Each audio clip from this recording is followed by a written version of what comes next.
কথা হল যিনি সমর্পিত আত্মা, গুরবানুগত্যে হরি আরাধনায় যার একমাত্র কর্তব্য ইচ্ছা, সেই প্রচেষ্টা, তিনি হলেন সাধক।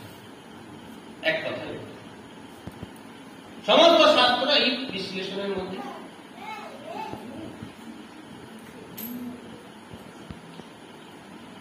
তত্ত্ব উপলব্ধি হয় একমাত্র গুরুদেবের আনুগত্য।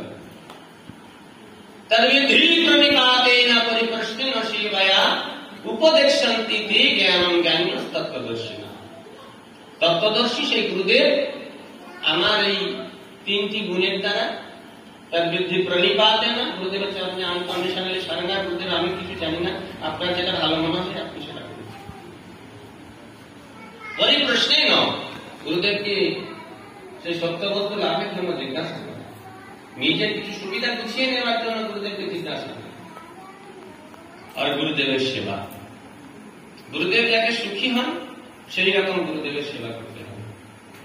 এই দুষ্টুমি করলে বেঁধে রাখবো তোকে, চুপ করে বস,